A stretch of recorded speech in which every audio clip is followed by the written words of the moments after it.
So good evening all. Welcome to the Grass Pitch Improvement webinar tonight. My name is Oh, if I can ask you to go on mute for me, that would be fantastic. Okay, I'm not sure what happened there. Let's just mute everything off. Yeah, sorry. So my name is Carrie Barfoot and I'm the Facilities and Investment Officer here at Essex County FA. And I have the pleasure of introducing Julian Morris, who is the Regional Pitch Advisor for the Grounds Management Association. And I'll let him kind of do his introductions much better than me in a moment.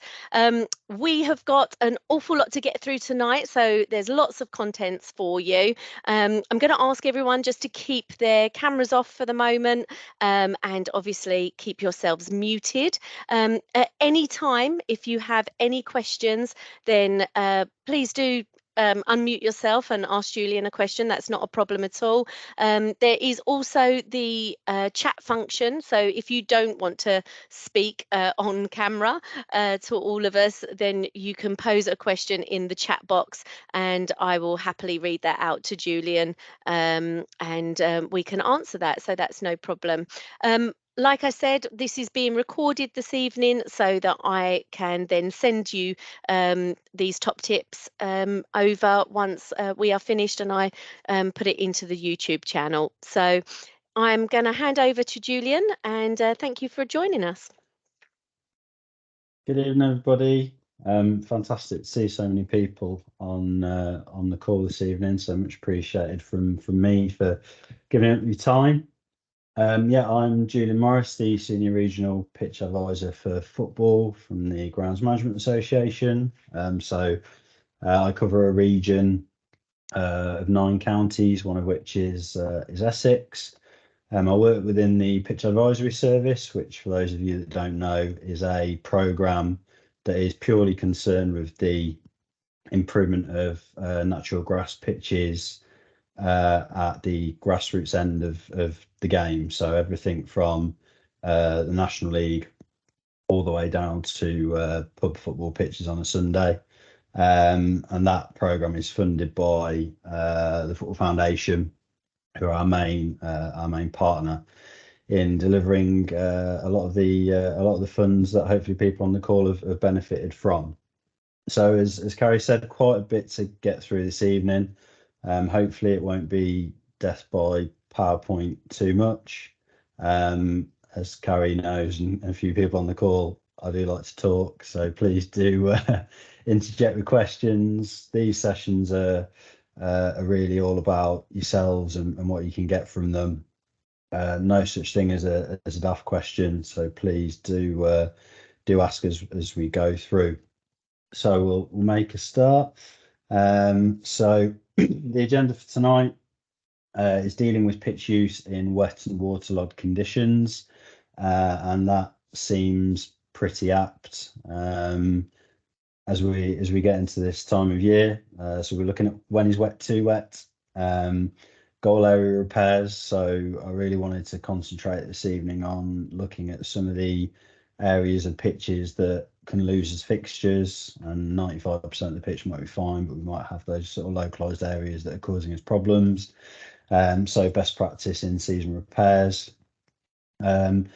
Briefly covering off kind of deep spiking, often referred to as vertidraining, and linear decompaction, which is generally referred to as shock waving or earthquaking, and looking at the pros and cons of each and how they can help to keep your pitches playable over the winter. And the last one, who knows what the future is going to bring this winter, but I thought it'd be useful to cover off with dealing with snow and ice and frost, and some best practice do's and don'ts. So to kick off, when is wet too wet? So firstly, we're going to be looking at considering pitch usage and postponements from a few different perspectives. Knowing your enemy, which is a little bit of information around actually trying to understand what might be causing your drainage problems on your particular pitch, how we can use weather forecasts to help us predict what the weather's going to do and help us be proactive in kind of our maintenance and management of pitches. A little bit about kind of best practice of knowing the rules around cancellations and postponement in your particular leagues, etc., and putting you in a strong position to kind of make informed decisions. What to expect when games go ahead, and that's probably been fairly evident in recent weeks, and dealing with kind of the aftermath of some of that pitch usage. So I thought we'd start off here with considering pitch usage from various perspectives. So I thought it was important kind of firstly to say, when I was working in professional football and for a lot longer than that as a grassroots volunteer, I think we can get a little bit siloed sometimes in only thinking about the consequences of a cancellation and postponement potentially from a grounds person's perspective. And I know there'll be obviously coaches and other representatives within clubs who are kind of crossing over roles and will be thinking about it in different ways. But one of the things that I wanted to kind of stress is when we're getting frustrated and a bit cross with officials or other representatives from the club, sometimes it could be helpful to just take a breath and take a bit of a step back and think about some of the other things that might be coming into play when we're thinking about where the games are going to go ahead or not. So obviously, whilst the kind of the hours of preparing a pitch, and it'll be in the back of the mind of kind of all of the potential time it's going to be required to repair a pitch that's using waterlogged conditions, and what the short-term and long-term effects of playing on that pitch might be. That's going to be in the forefront of the mind of the grounds person or the person responsible for the pitch. But obviously, club officers and coaches may be thinking about, depending on the level of football that you're involved with, fixture congestion, team and supporter travel, coach and player availability for rearranged fixtures, particularly if that's pushing games into midweek. And equally, the sort of consequences of loss of revenue amongst that. If, as we know, there stands to be quite a loss of revenue with games that are sort of due to play on a Saturday that get pushed to midweek potentially. So it's not going to be relevant for everybody, but something to bear in mind for those on the call that are impacted by that. And then kind of lastly, match officials really tend to deal in the here and now. In terms of their guidance, they're really steered towards primarily looking at player safety and pitch playability at that given point in time. So they shouldn't, in theory, be kind of influenced by some of the other factors that we've discussed above, albeit sometimes that can be the case, and they will take that into consideration. But there are several sort of angles that we potentially need to think about when we're discussing where the games or training should go ahead. So next one, knowing your enemy, and the thing that I commonly kind of hear when I go out on site visits at this time of year is really struggling with waterlogging, cancellations, drainage is really, really poor. We're looking at putting a drainage scheme in, and the first thing that I'll ask is, have you got a clear idea of what is causing the drainage issues on your particular site?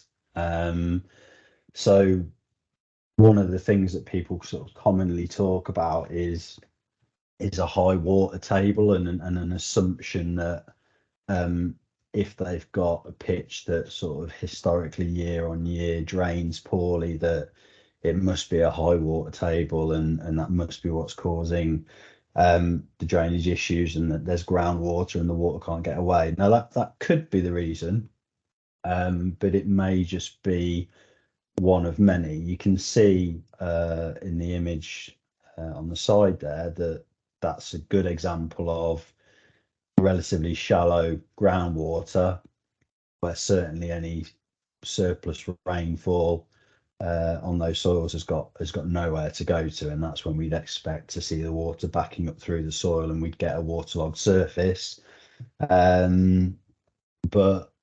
I suppose this hole here is probably a little bit of an extreme example, but you can, before you potentially go down the route of looking at funding support for a drainage scheme and thinking about potential consultancy needing to come out and do site investigations on your site, etc., you can, in off pitch areas, and this time of year is a particularly good time of year to do it, you can actually dig out these kind of half square meter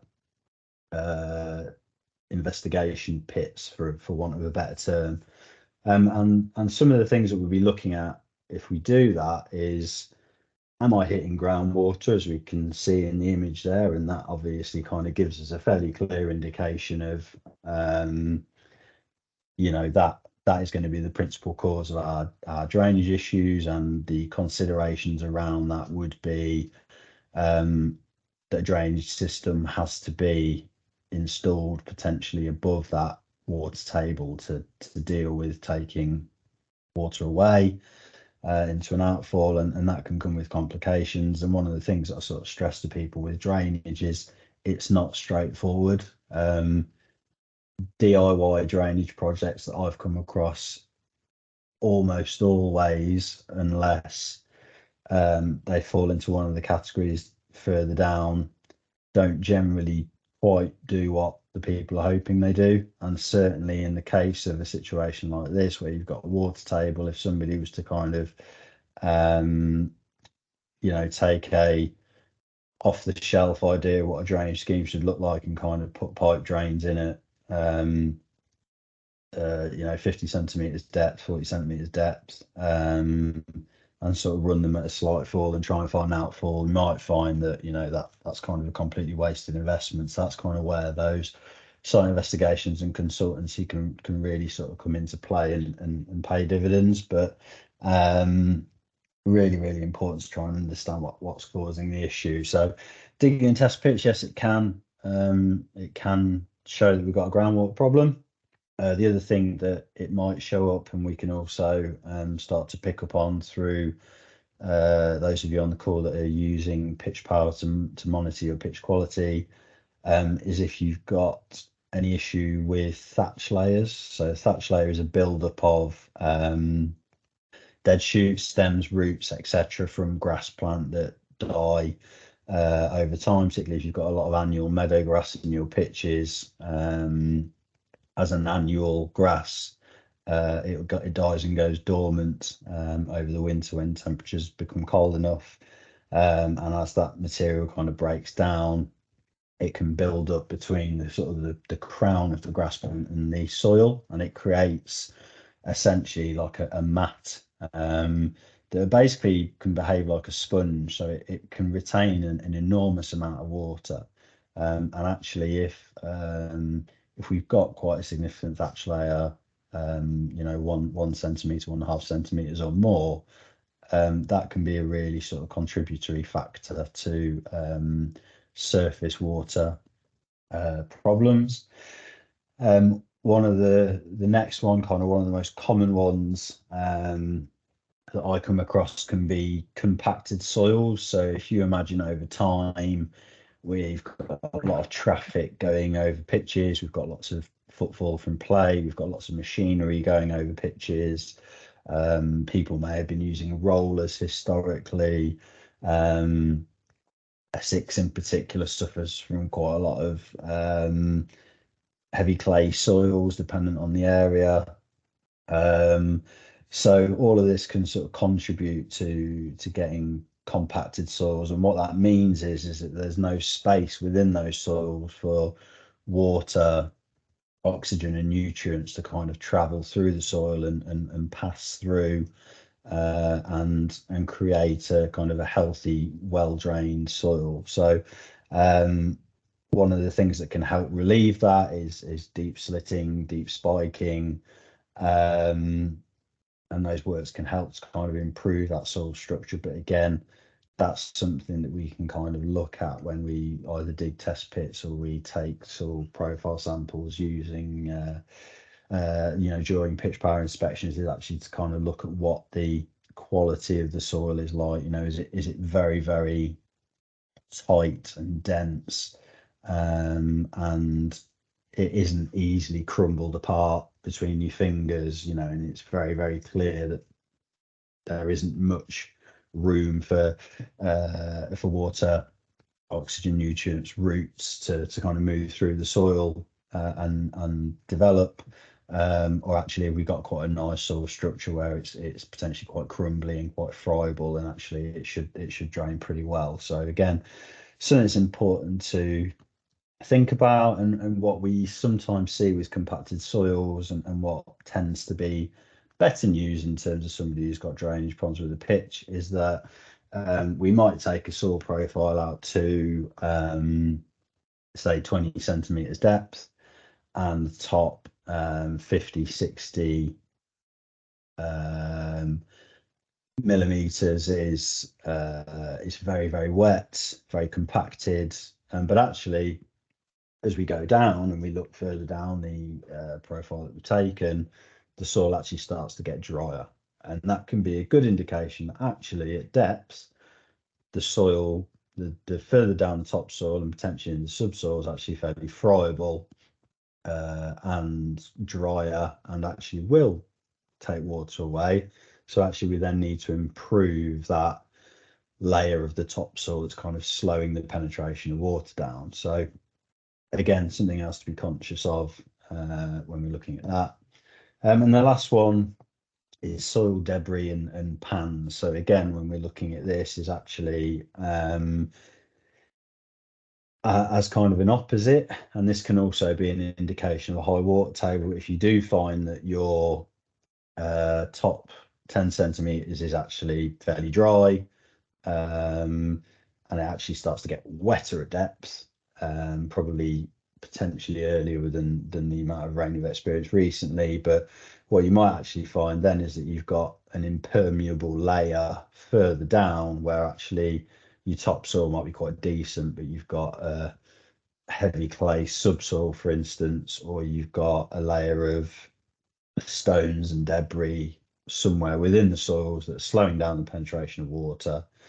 And basically what will then happen is that it will travel through the topsoil fairly quickly, but when it hits that layer, when you get more rainfall, it will basically fill up and fill up and fill up, and then that's where you get a waterlogging problem. So a little bit like a sponge. If you imagine that you've got a sponge and you fill it with water, and basically the water will just kind of sit there, and the water doesn't then go anywhere until either we apply more water to the top and there's somewhere for the water to go underneath, or we squeeze it and we manipulate it. And again, that's how the water, and that's in some circumstances the way that decompaction can work. But those are the things that we want to sort of be aware of if we've got drainage issues with our pitch, really trying to get a bit of a grasp of what is causing the drainage problem.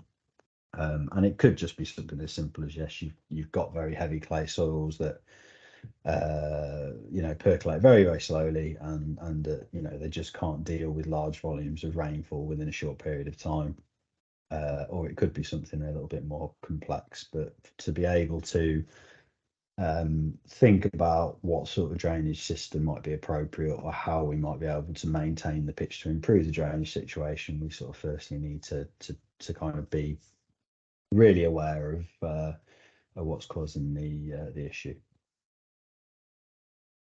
So with that in mind, and I thought it'd be useful to spend a little bit of time on making the best of a weather forecast and getting an idea of what sort of things we should look for in a weather forecast, and how it can kind of help us to make decisions around our pitches, and predict a little bit when we might have problems or expect problems with waterlogging and training or matches being at risk.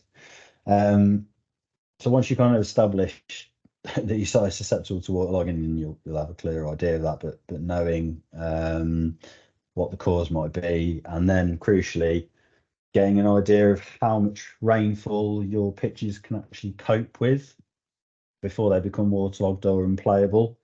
So a simple kind of rain gauge that costs a few pounds. It doesn't necessarily, if you've got somebody that lives close by, doesn't necessarily have to be at the site itself, but it can be really useful to measure the amount of rainfall that you're getting in a given period. So if you were to measure rainfall over 24 hours, and you'd had, for instance, it had been heavy rainfall, and you got sort of 25 millimeters of rain, and you actually knew that yes, the pitches are waterlogged at that amount, then basically what you can say then is that, oh well, I can use the weather forecast then to predict the next time we get that amount of rainfall that it's probably going to be a similar scenario. So it does help to basically look at that and see. Apologies, you can hear that my wife boiling the kettle in the background. Yeah, so if you know, for instance, that your pitches are typically playable following a certain amount of rainfall, then equally you can use that to determine when they might be not playable. So certain weather forecasts like Greencast use a little bit more detail, as you can see on the right hand side there, to show how much participation we might expect in a given period of time. So there will be certain pitches that really struggle to cope with a given amount of rainfall in a short period over 2 or 3 hours, but then there'll also be those that struggle to cope with rainfall over a longer period of time. So you can start to make a bit of a guess then, that if you know that your pitch is in trouble with 25 mil of rain in a 24-hour period, but if you're forecast to get 35 mil, then the chances are that you're going to be at risk of losing your fixture, and that might enable you in the days preceding the use to think about how you might do maintenance that might help to get some water away from the surface, such as spiking or slitting. But the worthwhile saying with those works is it's really about prevention. So if the pitch is already waterlogged, it's really too late to be thinking about doing that work. It's really about trying to use those as methods of prevention to improve how the pitch can cope with rainfall. We are seemingly increasingly getting what I would almost describe as kind of subtropical rainfall, in as much as drizzle seems to be a little bit of a thing of the past, but now we seem to be getting heavy amounts of rain in a relatively short period that's kind of overwhelming how much the pitch can cope with. But again, if you can start to build a bit of a picture over time, and you can use a rain gauge to kind of see, oh well, actually that weekend we had 15 mil and it was okay. That weekend we had 25 and it wasn't. You can then use the forecast to help interpret that and give you a little bit more of a chance of predicting whether your fixtures and training sessions are likely to go ahead or not. So the next bit is just, I think it's common sense really, but it's just to try and give you some sort of soft skills and tools to help you think about, how you communicate around postponements, cancellations, training sessions being put back, or all those sorts of things that are very frustrating for coaches, parents, players, etc.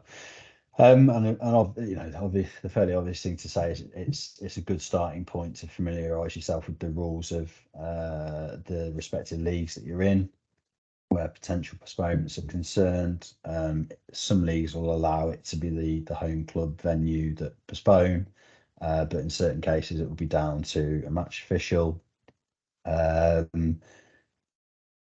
I think again it is just reiterating the fact that it's important to think about it from other perspectives, particularly if you're finding yourself very frustrated or getting a bit angry about some conversations that are being had around usage. I've certainly been guilty of that down the years. So it's just helpful to sort of take a breath and try and understand the different perspectives that people are coming from. And if you are expecting weather that's likely to disrupt play, to try and communicate that within the club at the earliest possible opportunity. So the previous slides that we talked about, if we can try and be proactive, and you can importantly kind of express your concerns of what the potential impacts on the playing surface might be, both short and long term.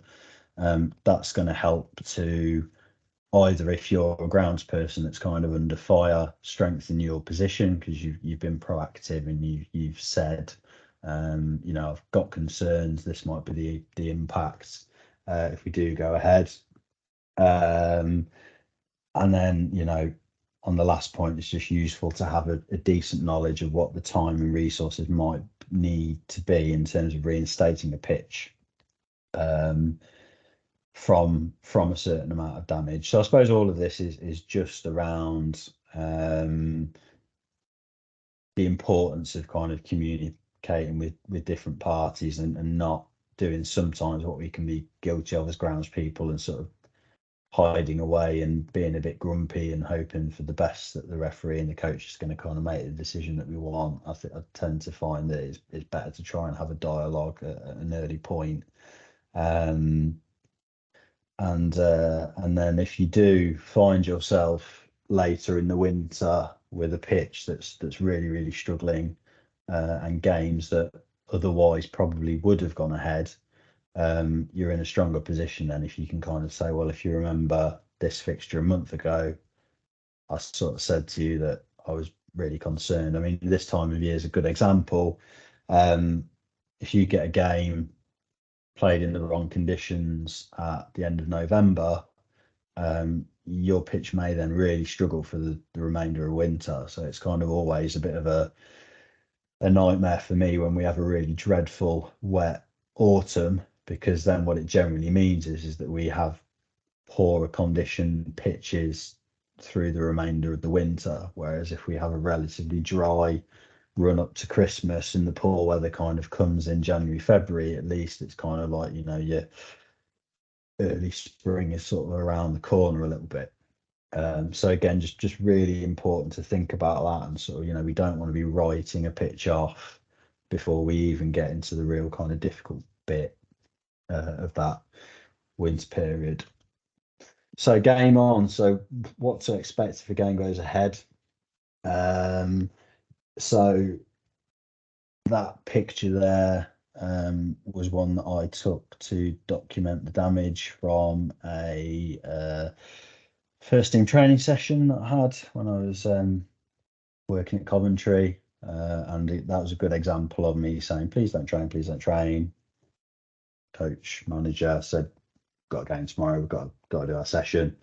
And documenting the damage can be helpful, again, just to kind of support you when there's inevitable kind of difficult conversations come around pitch quality, when fingers start to get pointed, and reminding people that your advice was ignored. But if you know that a training session or a fixture is likely to go ahead, try and have a chat with the coaches and see if they'll kind of meet you halfway and limit the intensity of pre-match warm-ups and anything they might be doing at half time. Lines people are normally pretty reluctant to do this, but asking them whether they'll run opposite lines would be worth a go. In most situations, playing on a wet pitch will lead to increased wear, divots, scrapes, scars. And if there is standing water, obviously playability will be impacted and playing experience will be poorer for it. And in the short term, as I alluded to on the previous slide, basically what's likely to happen is if you play on what I call saturated ground, where you're drawing up water underfoot, or worse than that, you actually got standing water, what's probably likely to happen is that the games in the weeks to come following that, when perhaps rainfall isn't that bad and normally you probably would have played, what you'll generally find actually is that when you perhaps expect the pitch to be fit, it actually won't be.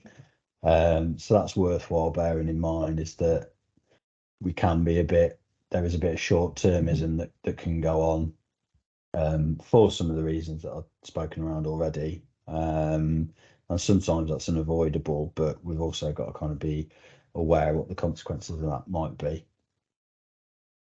So the aftermath.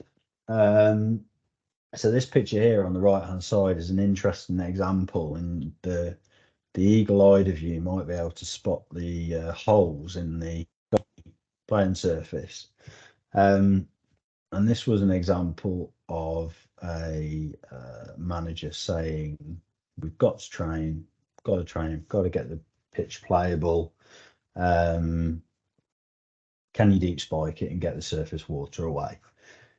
Now, what can sometimes happen if you do that, or what will happen if you do that, and the soils are saturated, is that if they are drier at depths, you may well find that actually spiking the pitch, you can get the water away initially for that one session that you're trying to get on.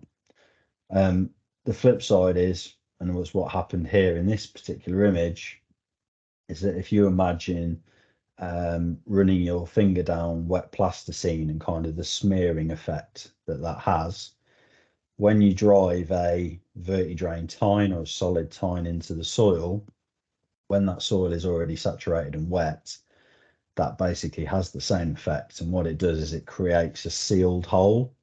So what happened in this particular picture was that the pitch had been deep spiked prior to training session had gone ahead, and then the next rainfall that we got, the standing water was then exacerbated, and we just ended up with a load of holes that were full of water.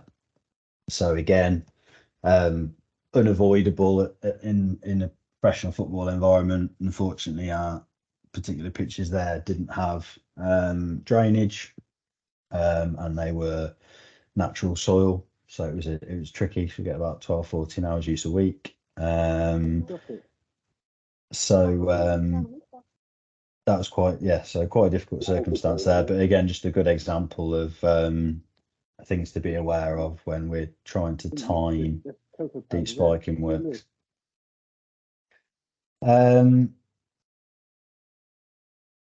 So yeah, in terms of the aftermath, obviously whether again training session goes ahead or not, and if it does, there's likely to be some damage to contend with. So in the short term, as I said, just to kind of cover yourself if you're doing it professionally or you get scrutineered as a volunteer, good practice to document the damage with pictures, and being aware of any warnings that were given, and at least having an idea of the dates when that was done. And that can just help to protect the groundsperson from criticism in the following weeks and months. If a pitch does start to deteriorate, if you can turn around and go, well, I told you so. The other thing to do with pitch maintenance is it's really, really important to know when to just keep off a pitch altogether. I think sometimes in kind of the desperation to try and do some repairs when we've got a little window of time, or we've got a few hours of an afternoon or an evening or whatever it might be, it can be sort of a bit of a desperation to sort of get on there with some equipment or try and do some repairs. And if the pitch is saturated and muddy, or even more so if there is standing water, the best thing that you can do to not exacerbate any further issues with compacting the soils or creating any more problems with damage is just to try and let it dry out adequately before attempting any repair works.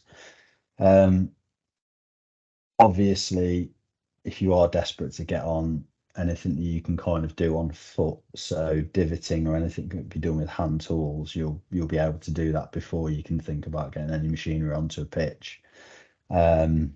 And that is onerous and it is time consuming, but it may just be that half an hour putting the worst of the damage back with a fork is going to be the best use of your time versus trying to get some equipment that's going to leave horrible wheel marks and damage the soil even further, and again exacerbate any problems with drainage.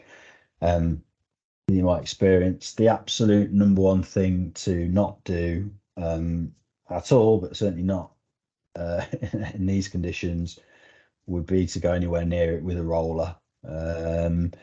Basically, all that will happen then is that the roller will seal the pitch surface, squeezing out whatever remaining space there might be in the soil for water, oxygen, and nutrients to travel around, and that's called pore space. That will just squeeze the last remnants of that out, and any further rainfall that you do get will literally just sit on top like a sheen and will go absolutely nowhere. So rolling of pitches is something that should be avoided as much as possible. But absolutely certainly, if the soils are showing any signs of kind of being saturated or a little bit wetter than we'd like. In terms of some of the pedestrian works that we can do, divot repair, I think I've mentioned it is onerous, but it is one of the simplest ways and most effective ways to repair a pitch. If you do have access to a drag brush or a drag mat, a pedestrian one, yes, again, time consuming, but it can be a good way to kind of stand the grass back up, because sometimes if a pitch is really getting hammered in wet conditions, it can look like you've lost a lot of grass cover, but actually once the pitch dries out a little bit, if you can help that grass cover to stand back up, then it can recover. What generally happens if it gets kind of left and just sort of rolled into the mud, it'll just die away, and then you'll lose grass coverage. So if conditions allow, just to kind of try and encourage the grass to sort of stand back up can be helpful. And only once there is no evidence of water being drawn up underfoot, and that is kind of the absolute sort of minimal benchmark that I used to use before I'd consider putting equipment on the pitch, is that, you know, if there's no water being drawn up underfoot, you can very tentatively think about getting some equipment out and then watch very carefully whether it's kind of leaving any brown wheel marks or anything like that, which again, in which case it would be too wet and you should stop what you're doing. But you know, if you are drawing up any moisture underfoot, that again is a good example of just staying away from a pitch with any machinery until it dries out adequately. And in the medium term, it may well be necessary to carry out aeration work, such as slitting, and then more invasive decompaction work, such as verti-draining or shock waving, as soon as conditions allow, to try and relieve some of the compaction that will have taken place by play in wet conditions or use of equipment in wet conditions. And as I said, that'll help us to reintroduce some of that pore space that we were talking about. But the critical thing with that is that the soil conditions have to be right, and that can become quite difficult if we get sort of a wet winter that goes on for months. It's sort of, particularly when we're thinking about volunteers and when we might have windows of time, we might be able to get contractors to come in and deliver some works for us, is sometimes those windows of time can be difficult to find. And then, of course, if pitches are severely worn and don't recover adequately, it's thinking about when we can do some renovation works potentially earlier in the spring than we might have intended, to try and prevent weed invasion and improve grass coverage, and make sure that the pitch is in as fit a condition as it can be the following season. So that's probably a good place just to have a quick pause and see if anybody's got any questions. Kind of got through that first bit. Carrie's pulling faces like we must have lots of questions to answer. No, you're all good. I don't have anything in the chat at the moment, but good place. If there is anybody that has any questions, please do ask away. And like I said, if you don't want to speak out loud on here, then please do pop them into the chat, and I'll read them out to Julian. That's no problem at all. Good stuff. I'll crack on now if nothing else. So goal area repairs. So Fairly obviously, this is what we're trying to avoid. So we're trying to avoid these areas of pitches, be it a goal area or be it a centre spot or a penalty spot, etc., where we're getting this dishing effect. And this might be the only area on the pitch that is causing us to lose games. So really, what we want to do is think about how we can minimise that. And unfortunately, because of the way that water travels through soil, it always goes across before it moves down. So anywhere like this on a pitch where you've got a dished area or you've got hollow, water will inevitably collect. So it's thinking about how we can try and minimise that effect. Even if we can't retain grass coverage, just trying to think about how we can retain the level and try and improve the drainage in that particular trouble spot. So what do you need to repair a goal area effectively? Well, you'll need either a sport sand or a sandsoil mixture, and a mixture of 70% soil to 30% sand is a fairly typical mix that people will use in goalmouth repairs because it's a little bit more robust than just sort of a straight sand and can bind with indigenous soils a little bit better.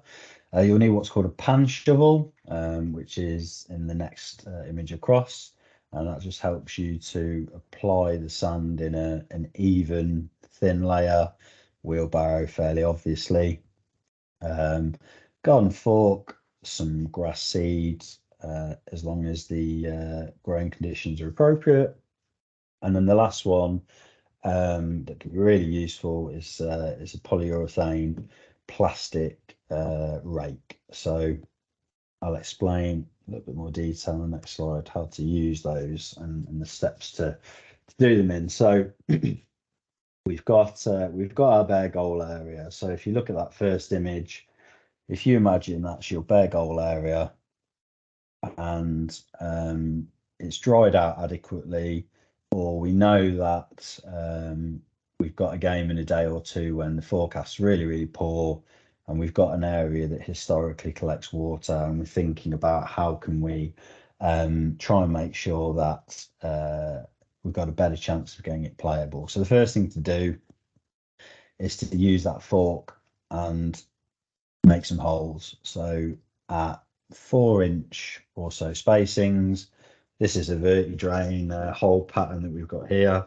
But 4-inch or so spacings, if we can try and drive the fork down to as deep as possible, and then as you'll be sort of familiar with, is just to heave it a little bit by giving the handle a bit of a wiggle, and that basically helps to just fracture the soil slightly at depth. That again creates that space for the water to move through. So once we've made that area where we've made enough holes, we can then use some soil mixture or sand to spread a layer across that we can then hope to sort of work into those holes. So that's going to help just to bind that new material that you're adding to the top with the indigenous soil underneath, but it's also going to help to create little pockets where water should travel through the topsoil more quickly.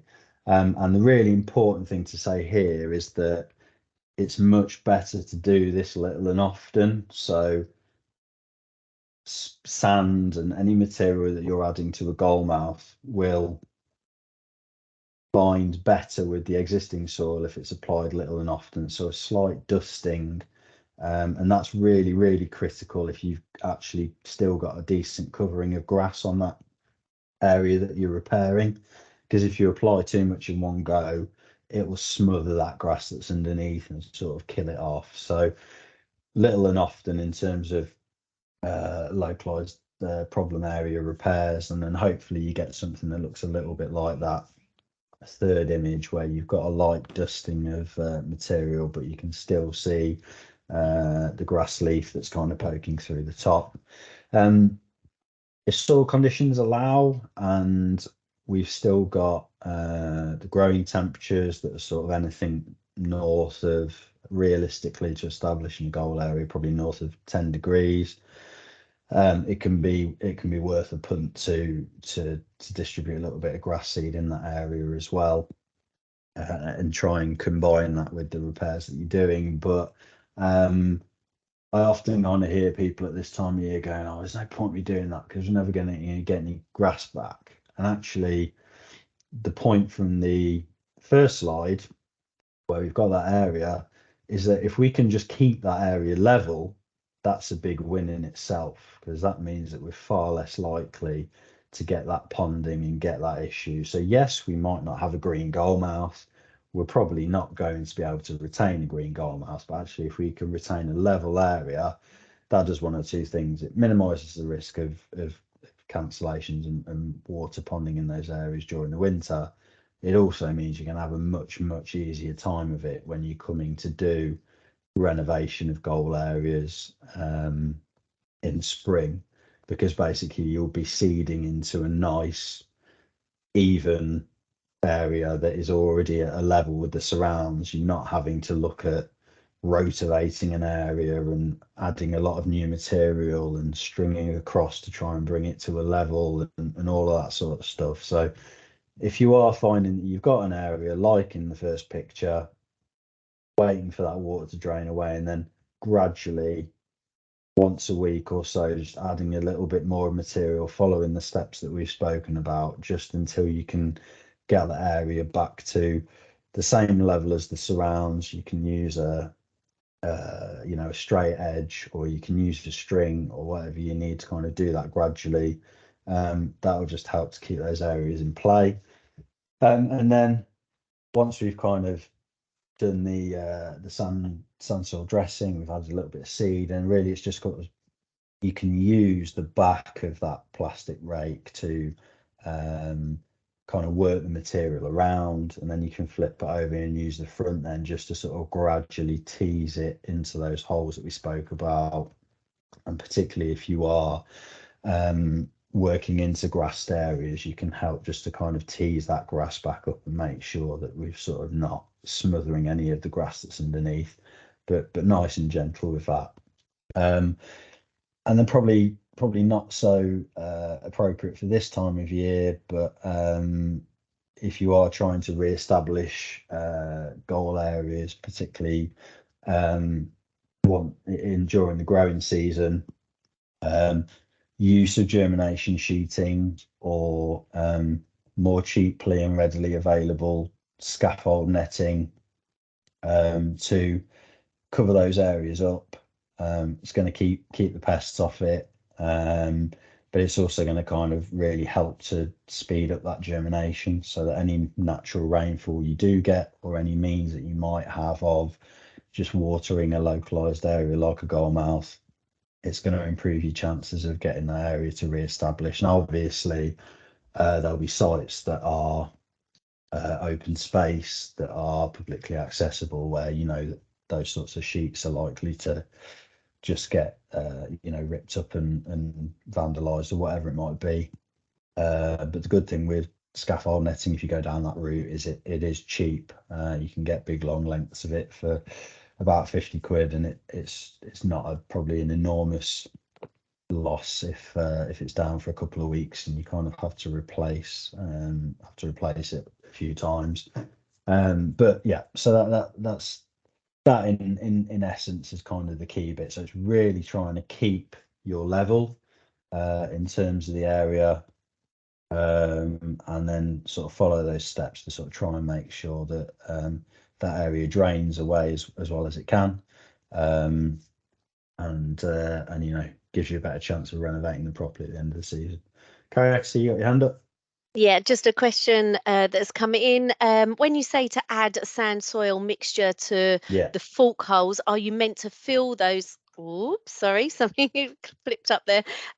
Are you supposed, sorry, a mixture to the fork holes? Are you meant to fill those holes up with the sand soil? Is it just little and often application of sand No, soil, so or it is. just the surface Yeah, so level? it is literally just a dusting. So if you kind of imagine you're probably putting half of a shovel on with the the pan shovel that's in that second image. If you imagine that you're sort of half doing that and sort of applying it, if you're right-handed, kind of left to right, and you're literally just dusting it on, and you do a few shovelfuls like that to kind of cover that area. And then basically what you do is you use that landscaping rake then just to basically work the sand into the holes.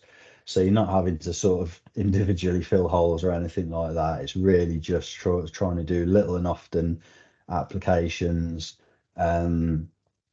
Probably a wheelbarrow full is going to be probably more than adequate to do a couple of goal areas on a pitch, and as I said, that will just help to work that into the holes, and the sand will find its way down, and it's a little bit of a process of trial and error. You'll find the way that the method that you like best, but basically you can apply a little bit of sand, work it in, a little bit of seed, then you might want to put another little dusting of sand on. You'll get a bit of a feel over time for what's about the right amount to apply. But it's basically just a process of a fairly light dusting and then working it into the holes, just with either flipping that rake over and just using the flat back of it to kind of work it in, or just teasing it in with the tines on the rake. Okay. And just got one more here for you, Julian, that's come in. Will Julian be coming back to deep spiking on costs? Noting, I assume from previous comments, such should only be done when the surface is dry. We are about to take over a field which is not said to previously pond, but which now does in part. Having been trafficked by site traffic and used for topsoil storage, deep spiking seems the obvious work to do. The presumption is that the surface must have been compacted. It has already been seeded by the developer, who is transferring the 3 acres field to us. Yeah. Yes, particularly if the site has had groundworks done and earthworks done, and it's been used for topsoil storage, as you alluded to, and it's part of a developer project. Generally, what we'd see in a consultancy report for a project like that would be for provision of deep spiking twice a year to basically try and alleviate the compaction that's taken place as part of that project. But the conditions in which it's done are really, really critical. Deep spiking once when the conditions are right, i.e. the soil is friable, it's not too wet, it's not too dry, it's moist, is worth 4-6 times doing it when the conditions aren't quite right. So you're better off kind of holding your nerve and doing it when you get a drier window. And I do say when, but sometimes it is a case of, it could potentially be waiting till December, January, for the rain to abate a little bit and kind of doing it then. And I'll come on a little bit as to kind of best practice around that with the deep spiking. But yes, it's probably the logical thing to do, particularly if there's been heavy traffic over the site and it's been used for topsoil storage. So aeration / decompaction. So not to be confused, aeration is basically the practice of getting more oxygen into the soil and releasing the bad gases that we don't want in there. And that's typically sort of done through slitting, barrel spiking, shallow barrel spiking, and then decompaction, which is actually the method of putting something into the soil that then fractures or creates disturbance that actually creates that pore space that we were talking about.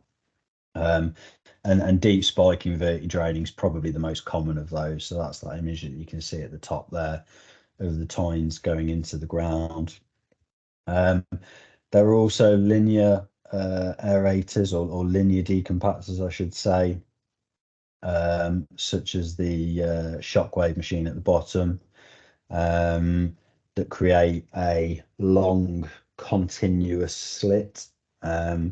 Now they can be particularly effective actually at dealing with drainage issues because of that long continuous split when the slit, sorry, when the water is traveling through the soils across, it finds channels and it finds ways of traveling through and away.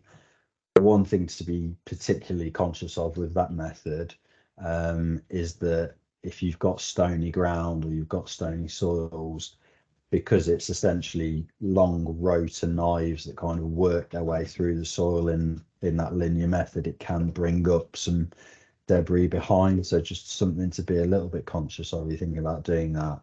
And then also, if you have had any historical issues with your soils cracking on site, or you've got heavy clay soils, is that doing that linear decompaction in particular, if you do it too close to the spring and you then experience a drought period, it can make your soils quite susceptible to opening up and cracking. So generally speaking, if you've got clay soils or you know that they're susceptible to that, that is work that I would probably limit to autumn, winter time when soil conditions are appropriate. So often if people sort of come to me and say, well, I'd quite like to do both tuning, I'd quite like to do some deep spiking, I'd quite like to do some linear decompaction, I generally say to people that the linear decompaction, shock waving, earthquaking would be the autumn and winter work to do.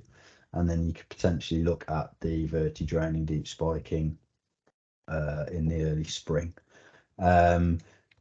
Basically what we're trying to avoid is any large cracks opening up. And the thing with verti-drain is because we're putting lots of little holes close together, whilst it might create little fractures and little cracks, because we're creating lots of little fissures in the soil, we're not likely to get that big crack open up. Whereas as you can kind of see on that bottom image, if we've got a long continuous line and then the soil dries out and starts to shrink as it would do in the summer months, and when we get a drought period, that can then open up. So it's just been really conscious of that.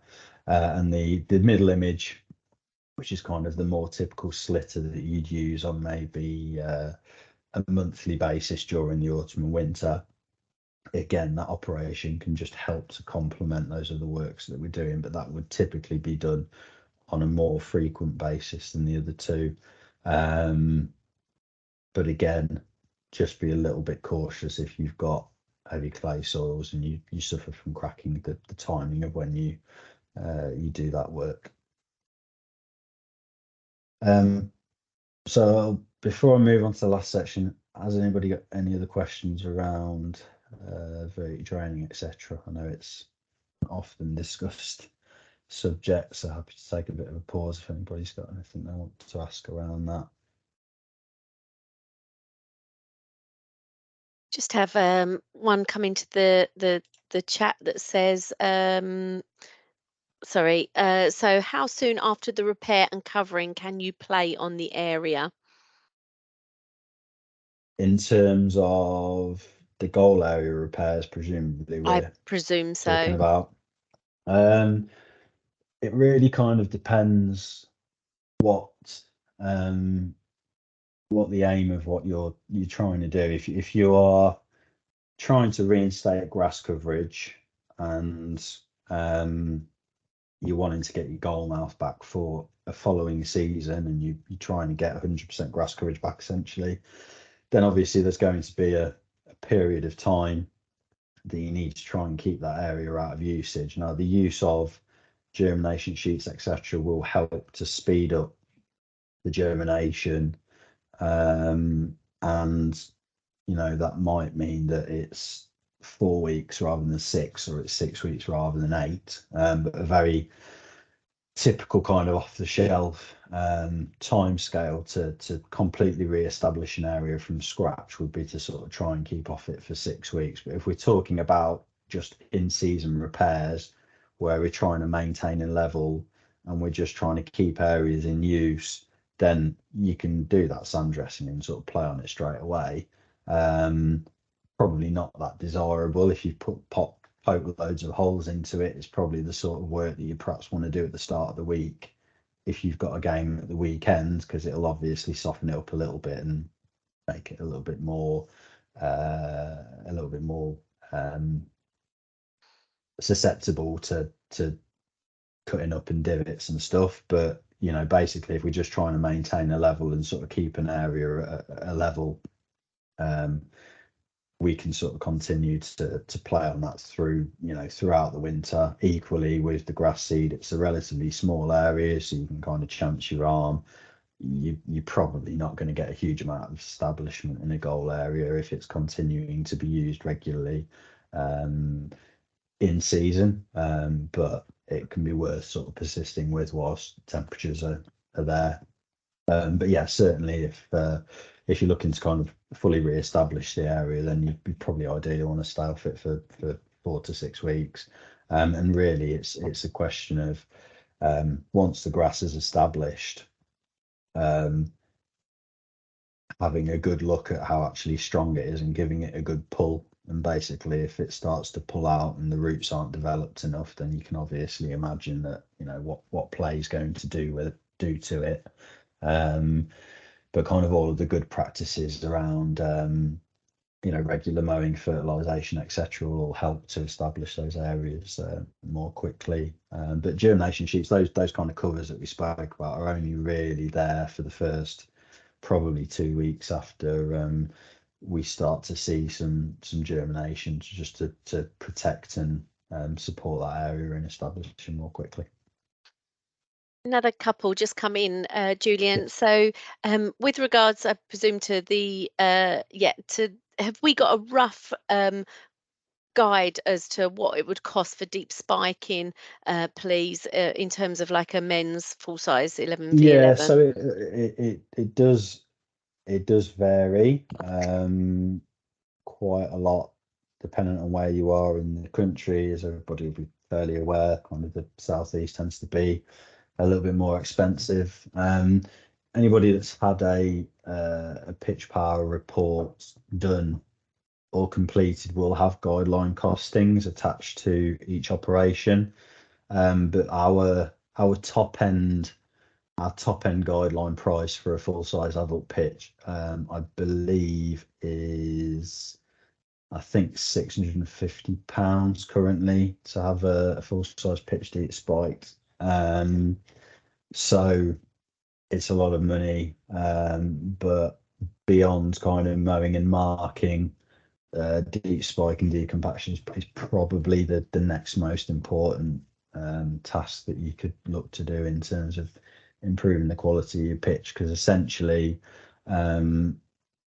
where we're creating that space in the soil for the roots to develop, for nutrients, water, oxygen to pass through, I basically kind of equate it to a free fertilization. So if it's never been done to your pitch before, all of the nutrients and oxygen that your grass plant is able to access that it was previously not able to access, you will get a noticeable green up and a noticeable improvement in turf health, as well as all the benefits it has in terms of your soil structure. So it is a really worthwhile spend, but it is important to manage your expectations as to what verti-draining does. It is not going to miraculously mean that your pitch can drain whatever the rainfall, and you're never going to have to worry about postponement again. It is a gradual process over a period of time of improving your soil structure and improving the turf health. So it has lots and lots of other benefits other than improving surface drainage.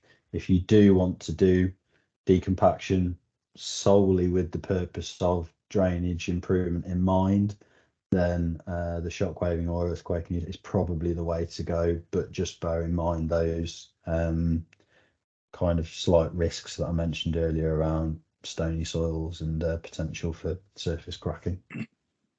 Just got another couple of questions, Julian, and then Derek's got his hand up. So I've just got from Martin, what about mole draining? Mhm. When best to do it? Is now a good time? Mole drainage basically is something that came from agriculture. So it essentially is an attachment that sits on the back of a tractor and has a number of fixed basically knives, a little bit like you'd find on that decompaction machine at the bottom, that basically drags through the soil and creates these kind of slits at depths and channels at depths. Now, generally speaking, to minimize the potential for shrink and swell within a mole plough channel, generally speaking, people will look to do that closer to the end of the season when the soils start to dry out. But the one thing to say with mole drainage is it's extremely soil specific. So it is only generally effective on clay soils. And it also does depend quite a lot on those factors that we discussed at the start of the webinar around understanding how your soils drain and what could be causing drainage issues. So it's, if you've got a contractor that's thinking about doing more drainage, it's really worthwhile making sure that they know they're experienced in doing it. They've done it on sites with similar soil types to yours. They're very clear on kind of what your topsoil and subsoil looks like in terms of its makeup. But generally speaking, and it'll be the same when people install drainage, they'll generally look to install drainage when the soils are drier, because what happens if you install drainage when the soil is saturated, when it then starts to dry, the space around the drain and the space around the mole plough channel will then shrink back and increase the potential for the surface cracking and increase the potential for soil shrinkage and surface level issues. So I've seen some examples of mole drainage working very well, but I've also seen some disasters with it. And then obviously the other factor is that if you are going to do it in a time of year when drought is potentially more likely to follow, is that, you know, an appreciation that you may get surface cracking initially, and it you know, it can cause issues with that. So it's a little bit of a yes, it's going to mean that our pitches drain a lot better in the winter, but actually it causes issues in the summer. So it's a little bit of a catch-22 like that mole drainage, but it's kind of, it can be a very effective and very cheap alternative to installing a proper drainage scheme, but it does need careful thinking about and looking at and researching a little bit more in depth before you sort of go for it as an option. Okay, I got one more question in the chat, and then I'll hand over to Derek that's got his hand up. Robin's asked, are the blades and spikes of an adjustable depth? Yeah, so basically they will be adjustable based on the roller height. So on a deep spiker, you'll get bolts on the side that basically you can loosen, and then there'll be a spanner adjustable depth gauge. That basically means you can, for instance, on a deep spiker, it might be that you can work all the way down to 12 inches, or you might want to work at 6 inches. And generally speaking, it's good practice to vary the depths that you work at, probably no shallower than 5 or 6 inches, to not destabilize the top too much, top of the pitch too much. But you may find that you've got sort of a pan at 8 inches that you want to deal with, and you start working away at that, but over time you can work a little bit deeper. The solicitors generally are not height adjustable, but you can get blade length that differs. So the actual length of the knife that differs, as you can kind of see there on that middle image. They've got bolts where they're replaceable, so you can adjust those if you want a slightly different outcome with that. Thanks, Julian. Derek, do you want to unmute yourself and then you can ask your question? Yeah, thanks, Carrie. Hi, Julian, Dale from West Essex. Hi, Derek. Okay. Yeah, good, thank you. Good. I know what you said around the tropical rainfall and how it's kind of changing things. Yeah. And the cost of vertidraining. But what would be the optimum times and the optimum frequency for vertidraining in a calendar year?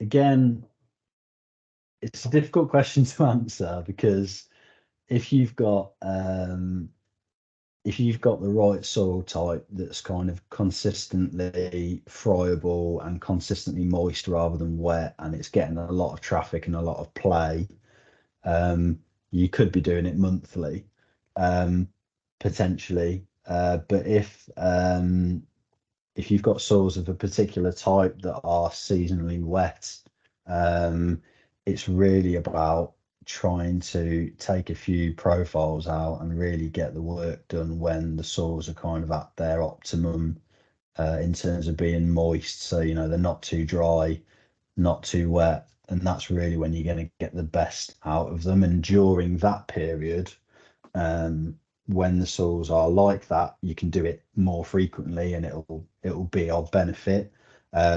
Equally, you can do it too much. You obviously, every time you do it, it does soften the ground and it will make it more susceptible to damage through play for a given amount of time after it's done.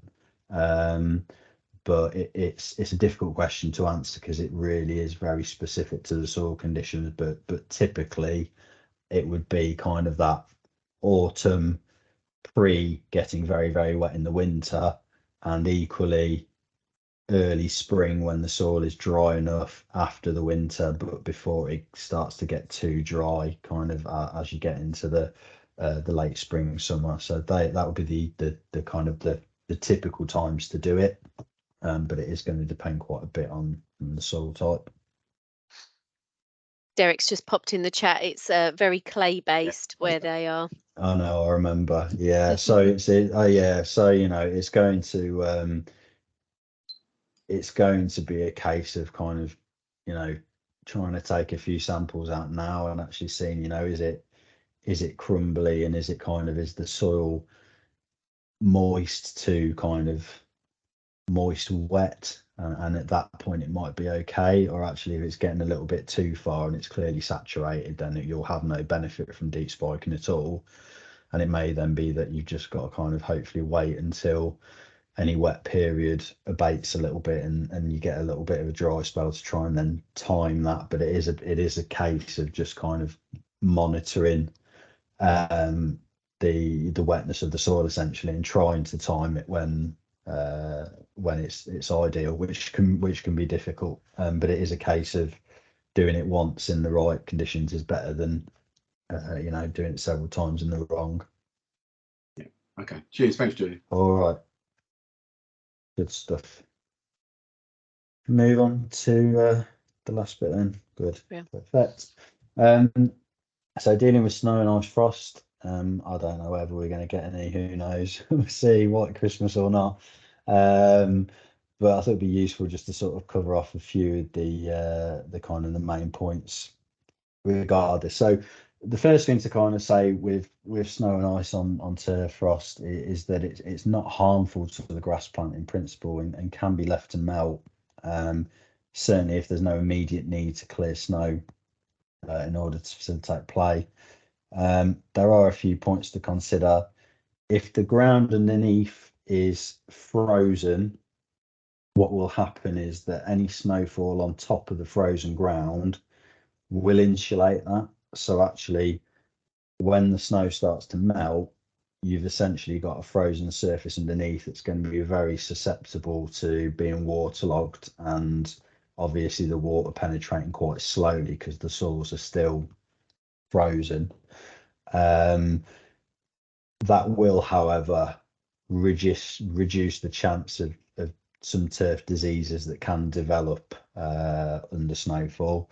If the ground is soft when the snow falls, obviously the soil temperatures are higher, and you might get some disease activity. These are all kind of things that we probably see less frequently in a grassroots environment than we might do in on a stadium pitch or something like that. But there are slightly different things to look out for depending on whether the ground was frozen at the time of the snowfall or whether it was thawed.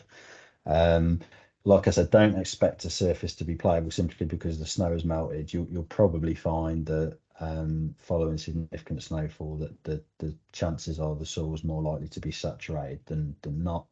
And if air temperatures are adequate, what you'll generally find is that a leaf frost might clear on an unshaded area by mid-mornings, but early kickoffs, evening games will be a lot more difficult to accommodate and susceptible, because basically you'll potentially have areas of a pitch that are in shade or get sunlight later in the day, or if you've got a National League system pitch and you've got a stand, etc., you might find that sort of 3/4 of your pitch is fine, and you've got an area that isn't. Or actually what can sometimes occur is that the pitch is playable earlier in the day, and actually by the time kickoff comes, it started to frozen back in. So a few little things to be conscious of there.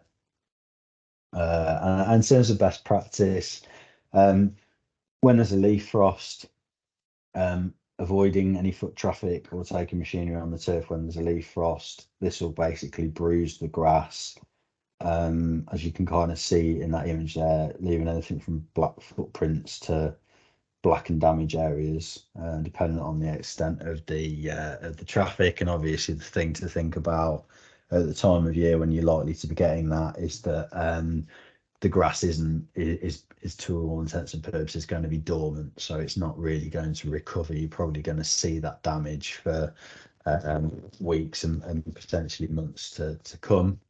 In a situation where a leaf frost is cleared, so we'll all be familiar with that, where actually the grass leaf itself, the pitch, is no longer white and it looks like it's cleared, but a ground frost remains. The surface can be too hard and unsafe for play,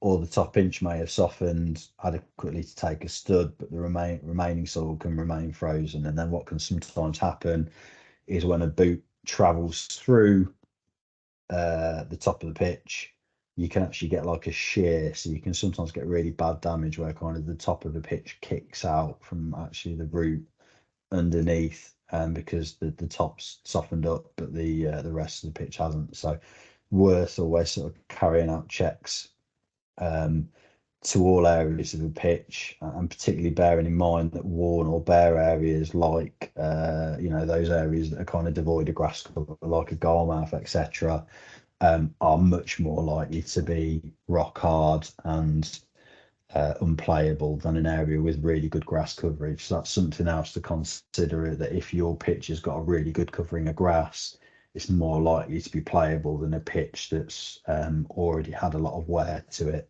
because that canopy of grass will essentially insulate the soil to a degree. Please do avoid any aeration or deep spiking when ground frost is forecast, or potentially when air temperatures are forecast to drop. Basically, any holes or slits introduced will make the soil more susceptible to freezing. So I've seen comparisons of pitches that have been deep spiked and one that hasn't, and the pitch that's been deep spiked, basically because all of that cold air is getting straight into the soil, not only because it causes stress to the actual grass plant and the roots, but it will make the pitch that much harder, that much more quickly. And equally, any application of fertilizer, both granular or liquid, should be avoided when frost is expected. Please don't use any snow melt, salt, hot water products anywhere near turf. At least they'll burn the turf and discolour it very badly, probably will kill it. The other thing is that salt-based snow melt products are very corrosive, to try and avoid them. If you've got a metal tractor-mounted sprinkler, tractor-mounted fertilizer spreader, for example, try and avoid sharing it with grit or salt or anything you might use on a facility to melt snow or keep the ice off. And you know, this is probably a real luxury in a grassroots environment, but frost protection sheeting can be used to insulate vulnerable areas. So if you've got areas of a pitch that are shaded or always freeze very hard, or a goal mouth, you can use frost protection sheeting to try and insulate those areas and give you a better chance of keeping your pitch playable. Dealing with snow, snow clearance, very labour intensive, and heavy snowfalls are very difficult to deal with, particularly at a grassroots level. Can see a little picture there of one of the experiences that I had quite a few years ago now, probably a decade or more, of snowfall prior to a game. You can clear a lot of snow through sort of fairly simple methods. So, you know, heavy, drag ropes, like you would do trying to clear snow, or brushes. You can use plastic snow shovels, drag brushes, mats to good effect. Handheld blowers can also help. Try and avoid using larger mechanical equipment on snow-covered ground if you can. And the other thing is if you are expecting snow, it can be a good idea to mark a pitch in a different colour. So sky blue or red are sort of fairly typical. And slightly out of my remit, but if you do maintain a 3G pitch, please do not try and clear the 3G pitch of snow, because what will happen is you will end up with big piles of rubber crumb infill all around the side of your pitch. And then it will be very costly either to try and redisperse that infill, which will probably be heavily kind of moved and away from where you want it, or you're gonna have to pay quite a lot of money to get somebody to come in and top up the pitch. So yeah, do try and follow your manufacturer's guidance around snow clearance, but generally speaking, snow removal on 3G pitches is a no. So I think, all being well, that's nearly done. A little plug for the Football Foundation groundskeeping community that I help to look after on behalf of the Football Foundation. And we've got 3,500 users on there now. We've got learning cards, top tips, maintenance essentials, that go into a lot more detail about the practices that I've spoken about tonight. Funding news and signposting from the Football Foundation, Grounds Management Association, information around materials and equipment, and more importantly than all of that, we've got an interactive forum that allows grounds people and volunteers on there to talk to each other, network, ask advice from myself and the other regional pitch advisors, and generally come on there to share what they've been getting up to. I did have a couple of hands raised. But it seems that they came off. Was it Robin? Did you have a question that you wanted to ask? And Derek? Yes, just a quick one, Julian. Yeah. Our previous groundsman, my dear uncle, he had this thing about when the grass was cut up during the winter months. If we had a frost, he used to say before the frost was fully out, if you could get the tractor on and the roller, it was a good time to roll it, because it rolled all the rough edges off of the pitch and flattened it out. And it was a good time to roll when the frost hadn't completely gone. Yeah. But it wasn't completely hard. Is that a no?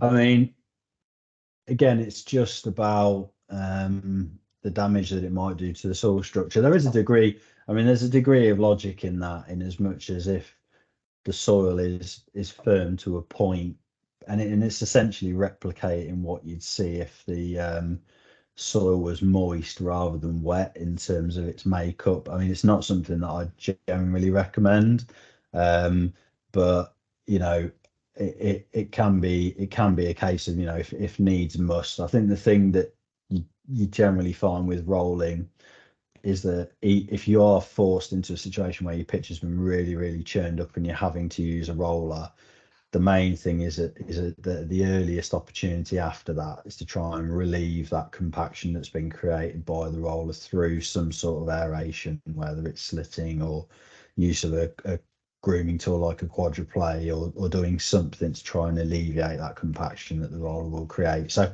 yeah, certainly a degree of logic to that, and it's something that I've heard down the years mentioned by others. But yeah, I'd say try and avoid rolling where possible because it's generally detrimental. But yeah, sometimes it's needs must.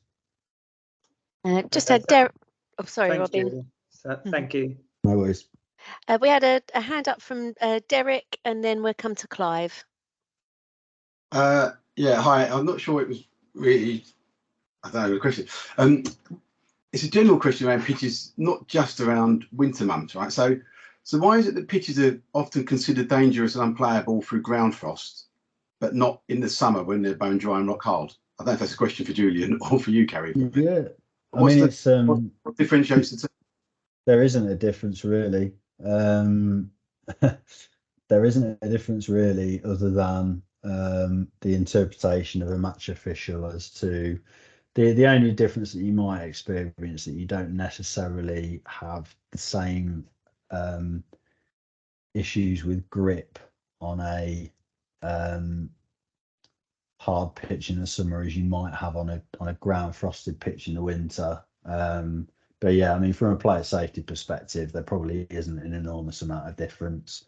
The ball characteristics are going to be similar in terms of ball bounce, etc.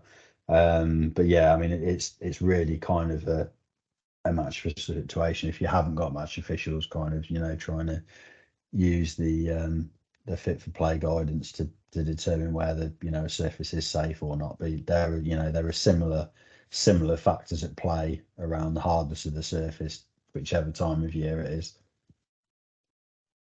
Thank you. And Clive, can we come to you? Yeah, hi, Julian. You haven't mentioned anything about weed killing.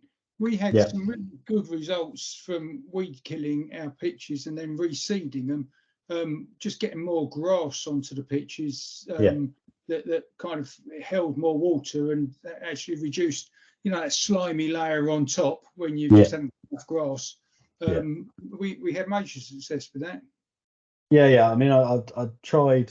I've previously done quite a few webinars on end of season renovation and more typical kind of maintenance. I wanted to try and sort of do something that was a little bit more targeted to the time of year. But yeah, I mean, there's absolutely, from the perspective of a quality pitch, the more we can minimise weed coverage and the better quality of grasses, desirable grasses, and the better grass coverage we can promote, the better the pitch is going to be in all elements. So yeah, absolutely, where necessary, appropriate timing of selective herbicide application, and then as you said, introducing more desirable grass species. Now, a better coverage of grass will always be a really important part of maintaining the quality pitch. Sorry, that wasn't meant to be a criticism. It was just no, not at all. No, but it's an absolute fair observation, and yeah, makes complete sense. Great to hear that you've had good success with that. Thank you. And got a question now from Gareth. Are you there, Gareth? Just unmute yourself. Yes, sorry. Mm-hmm. Thoughts on the use of chain arrows and the sort of what conditions to use them in, either the flat side or the sort of more aggressive scarifying sides? Yeah, so flat side probably more at this time of year when you're just trying to knock out lumps and bumps and maybe sort of stand the grasp a little bit. The more aggressive sides you probably use more in vigorous growing season when you may be sort of trying to get through fairly kind of heavy growth, or you're trying to disturb kind of layers of thatch or organic matter that might have built up. I think the only thing to say with chain arrows is they are quite aggressive in terms of their grooming of the surface. So they are really useful pieces of equipment, but the ground conditions in which they are used have to be quite carefully considered, because they can cause quite a lot of damage if the ground isn't dry enough. So yeah, really useful pieces of equipment when the ground conditions are right. at this time of year, you might find that a brush or a drag mat is just a little bit less aggressive and still kind of gives you the sort of results that you're looking for. But yeah, they can be really useful pieces of equipment. Okay, so that seems like that's everything in the chat so far, and hands raised.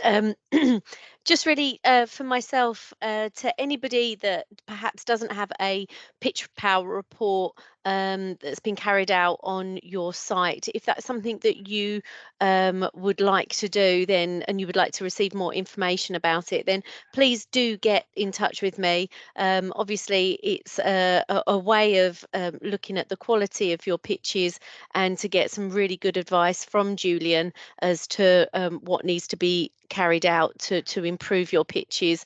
And there is also the Grass Pitch Maintenance Fund, which is potential funding there for you to actually help with the recommendations that are in your pitch power report, to be able to actually put it into action. So those things are there and available for you. And also, with part of having the pitch power report done, whatever machinery that Julian recommends for your site, there is a funding, a small grants funding of up to 50,000 that you can come in for.